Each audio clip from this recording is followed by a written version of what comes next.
I need more coffee. Mike, what's your favorite Xbox One exclusive from 2018? State of Decay 2, son. Yeah, what's your second favorite? Forza Horizon 4, son. What's your third favorite? I don't have one.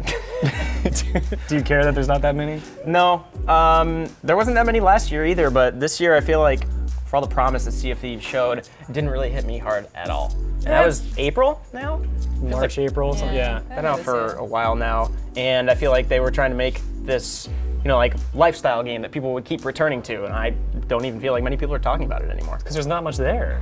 Yeah, but they announced it there, was it XO18? XOXO? Yeah, in Mexico City. In Mexico City. They announced that there's going to be like a arena-style thing that they're bringing out for next year. They're still supporting it, so clearly there must be people still playing it, but I don't think it made the splash. Thank you. I was waiting for that. Thank you.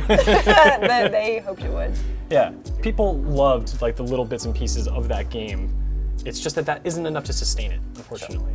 And like they had these big, oh, there's a Kraken underwater. Like, meanwhile, someone got the camera underwater, and it's just disembodied arms at the surface, like coming above, and you can't even kill it. Like, the magic of video games. Yeah, but there was all this promise of like being in. Do that again? What did I do? Well, I don't even remember doing that. No, there was all this sort of like promise from Microsoft of what the game could deliver, and I just don't think that it really capitalized. Well, it just didn't perform on those promises. Yeah, all the showmanship being above the surface with nothing underneath is a pretty good metaphor for that game. Damn. It's just sick. I don't think there's anything left to say then. No. We're done here. But then you also mentioned Forza Horizon 4 that released more recently. You said you didn't play it, even though it's set in your neck of the woods. So No, I know, and it's just because this quarter's been so busy, I haven't really got around to it. And also the fact that I moved from England, and I felt like I would be upset if I played it because I'd be missing home too much. Yeah. But Forza Horizon, that series is always, every single iteration has been a banger. So I'm genuinely looking forward to playing it maybe over Christmas. Did you play it? I liked it a lot, and I'm not traditionally a racing game person, especially not Forza, but obviously that one is a little more accessible because of its open world and just the fact that you can like roam around doing random challenges. I liked it a lot. It's geared for fun. Is that Oh my what God. we're doing? Is that what we're doing in this video? Speaking of other... I think the beautiful thing about the Forza game, especially Forza Horizon 4, is that even if you're not a car person, there's still a lot to appreciate. Yeah.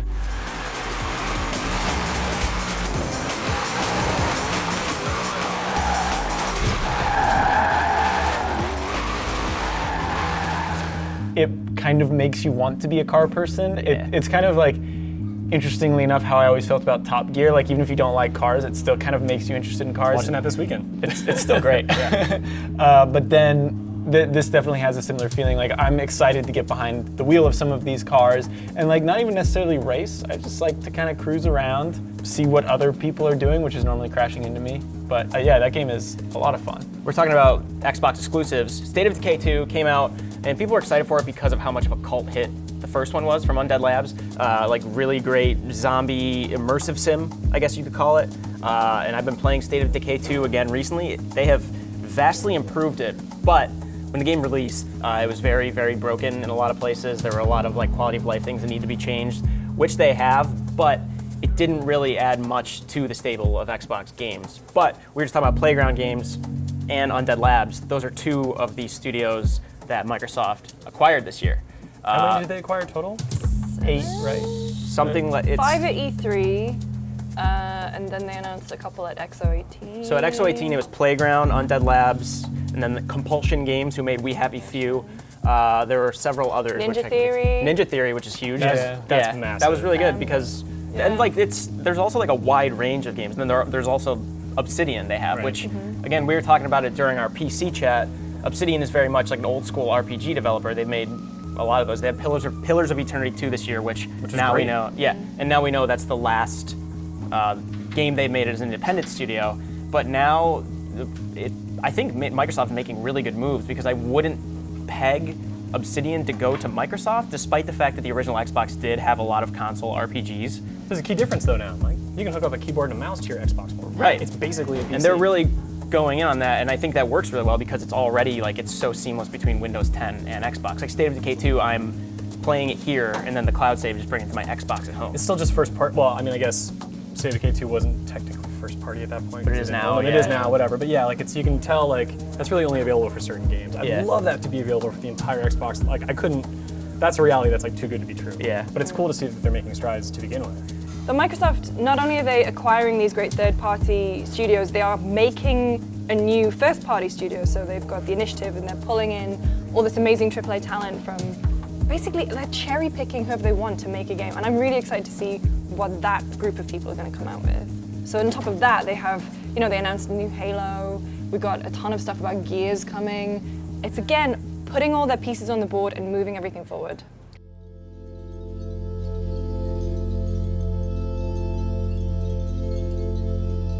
The one thing I'm concerned about all these other studios is I really hope, like, I feel like Microsoft and 360 would be like, great, we have this new studio. How can you make us a Halo game? Or how can you make us a Gears of War game? I really hope they don't do that. And like hearing about Fable was exciting because we haven't seen that franchise in a long time. And you know, like, say what you will about Fable, like they were still entertaining games, I thought. But I really hope we see some really interesting new IPs because that is something that I feel like Xbox has really been missing for a while. I mean, we had Sea of Thieves, which was kind of fine, but like, I really want to see something interesting that's not a variation on Halo. I feel like last year we were also saying Xbox is primed for a better year next year. I'm hoping they don't repeat that again, because I don't think it was like, I don't necessarily know that it was a bad year. In terms of news, they had a lot of good announcements. Dude, their PR this year, the things they've done for the community and the fan base have been huge. Like, I'd say bigger than 1 or 2 exclusives here or there. Backwards compatibility has been like an awesome. Adaptive controller. Yeah, Adaptive adaptive controller was really huge, good. The fact that the package itself, you could open it if you didn't even like. And that controller can be used on other devices. Just yesterday, someone was like, "Here's how to use it on Switch." Yeah, like that's a pretty cool move by them. The Games Pass too. Right. Like personally, I haven't used it just because typically we get complimentary codes and stuff like that. But that seems like an insane value for those. Yeah, they're like what's $10 a month, and you can play. Games launch on it, right? Yeah, like, games launch on it. Like Sea of Thieves did, Forza did. What is it? Mutant Year Zero is going to launch on that. That was another thing from XO18. The past couple years. Cool. The past couple years for Xbox for me have felt like the last 2 seasons of Game of Thrones, where they've been good, but nothing huge. And huge in the Xbox, when you talk about Xbox, would be like first-party exclusives, right? But the past 2 years have been great. Past 2 seasons of Game of Thrones have been great, and they've been kind of moving towards this big thing that you know they're going to have an incredible year. And I really hope that next year is that incredible year because they've been making all of these strides and moving towards making really smart business decisions, acquisitions, things for the player base. And I just hope that if and when next gen comes, they're going to be ready for it. Well, they're already talking about it. Yeah. Last E3, they were saying, yes, we're working on the next thing. With the Xbox Scarlet or something like Sure, that. yeah. You know, the X is still really powerful and really cool. And a game like Red Dead comes along, and PlayStation has exclusive content, but everyone agrees. The game looks incredible on Xbox One. Yeah, for the first time, people are like, if you have the option, you need to play this game on the X. And like for all the touting they've done for the most powerful console in the world right now, finally, like just something to like say, oh look, that's an example of it. Yeah. I know, like when you replay the game, you made sure to do it on. I think I remember last year saying like, I have this great Xbox One X. I haven't really seen how powerful it is. I feel like because most of the stuff that's been releasing on, apart from Forza, like it hasn't been, you know, blowing my mind. But playing Red Dead on that, it's incredible. It looks, I don't want to say way better because it still looks great anywhere you play it, but it looks fantastic. I finally feel like, wow, I am playing the best possible version of a game on this Xbox One X. Yeah, and I feel like in general, all in all, it wasn't the biggest year for their catalog, but when you start to like dig into it and look at all the different things they've done, the adaptive controller, like business moves on their acquisition and like PR in general, I think it was actually a really good year, and I'm kind of cautiously optimistic that all these moves are setting up a fantastic 2019.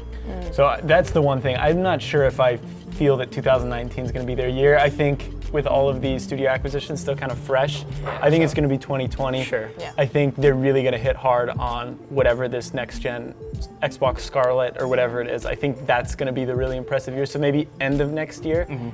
I mean, this is all just conjecture. I have no idea, but maybe end of next year. It's just really promising to like for years now, barbing Microsoft for not having many first-party exclusives, and like every year you're looking at 343 or Coalition. If they don't have something coming out that year, you're just saying, oh, they'll have something next year.